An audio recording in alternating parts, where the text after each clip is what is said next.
will point out a problem without a solution. It is more or less not doing anything. Let's talk about the solution. Having known that men and women can be abused, what is the solution? When you find yourself in such environment, what do you do? What do you do? That is what we want to talk about. We must apply the 3 Ds. Number 1 D, the first D is defend. Defend yourself. Self-defense. You don't need to use any weapon in this case. You don't need to use any form of weapon to defend yourself. No, you don't need that. The weapon that you need is your mouth. Speaking out is self-defense. When you find yourself in a scenario like this, when you find yourself in this kind of situation, the first thing that you will do is to speak out. Speak out. Open your mouth and talk. If you don't speak out, the abuse will not stop. It will never stop. When this abuse is going on, man or woman, a woman is abusing a man is abusing a woman, the first thing that you do is to speak out. Speak out. Open this mouth and talk. That is your weapon. You are not going to the self-defense doesn't mean that you're going to take something to do weapon to hit somebody or do no. If you don't speak out, things will get more nastier than the way it used to be. Don't let it just slide like that.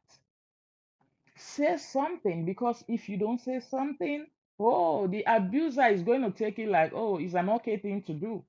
And they will continue to go more further. Maybe if they bring a woman or you suspected of cheating, and then all of a sudden you didn't say nothing, tomorrow they will bring the person, they will talk about you. And so what do you think about it? What do you want to do about it? When they will voice out the person, they will want to talk about it. And the next time they will bring them right before your face. It will go more bad and more deeper if you refuse to talk the first time. That's what will happen. The abuser would think that everything is right and you go. And they'll keep going and going and going and going. It gets more worse. So the moment you start, stop it right there. Say something. You have to speak it out so that all the nonsense will stop. Whoever is the abuser, is it the man or the woman? You don't want to know. Whoever is abusing who, stop it by speaking out. In speaking out, who do you talk to? It's a big problem. Who do you talk to? It's very important the person that you talk to. I tell you, men don't want, especially if the man that is cheating on you or is doing these abusive behaviors, they don't want for that woman to talk to their relatives. They don't want for that woman to talk to people that respect them and close to them. They don't want that. I tell you for sure.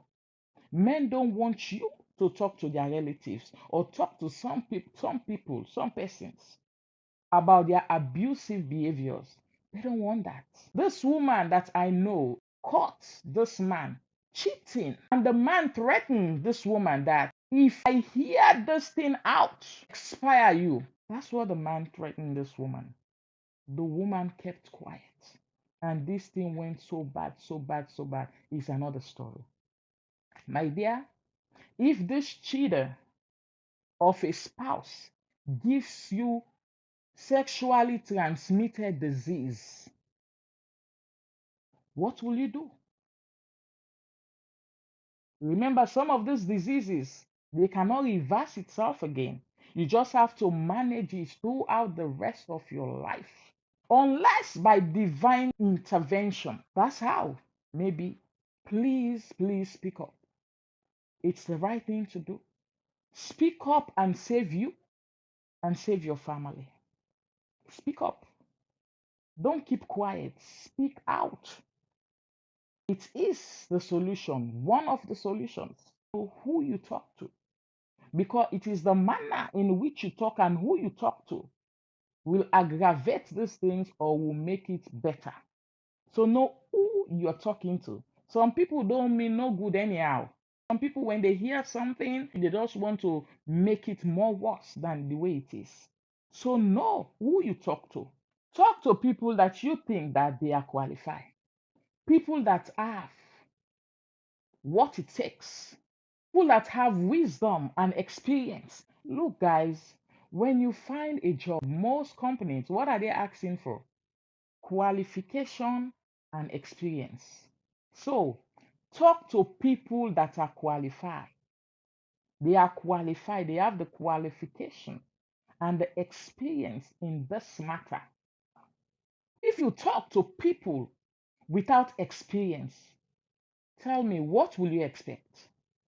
Don't take advices to some people who are not spiritually inclined or they are not morally right. Do not do that. Do not do that. It's not everyone you see in the street passing, roaming about the streets, the road. It's not everyone you see roaming about the road is normal. It's not everyone that is normal. There are so many abnormal people who are dressing well, passing around, and they are in marriage. Who are in marriage? There are so many abnormal people.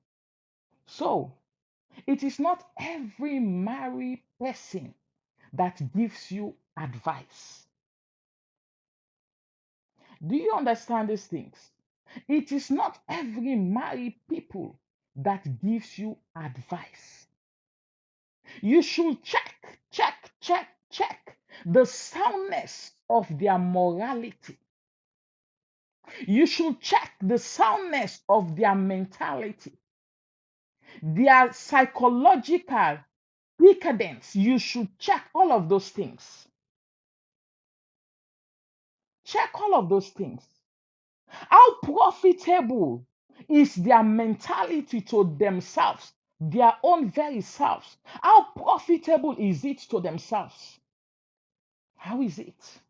Check all of those things. The person you're talking to, how profitable is their mentality to them very selves, to their societies, and to their families? For you to start to carry your matter to somebody, make sure you check all of those things. These are the things that you look for. So don't just talk because they say the right thing to do is to talk. Don't just talk. You should know when, who, and how you talk and to who you are talking to. That is a defense mechanism you are using. You're talking to the right person. And the three people that you talk to, the three sets of people that is advisable to talk to: your spiritual head, your doctor, your lawyer, your counselor, your godparents. Check them out and see if these people have all these qualifications. Those are the ones you want to talk to. Those are the ones. Because remember, the other person, the abuser, might be going through some kind of challenges that they need help with. It's not a pleasant thing to be talking negative about person. They might be ashamed, but somebody that will not judge them too much, or that will know if they push and pull back, they will do some kind of justice in the right way to fix them back together. The other time we talk about friendship, how you push and pull. Sometimes you have to do it hard way to bring them back to themselves. Yes. Sometimes, unfortunately, because you do that, you're going to lose everything. And that's okay. But just do the right thing. These people can give you the ideology at any given time. This set of people. So that is about the first D.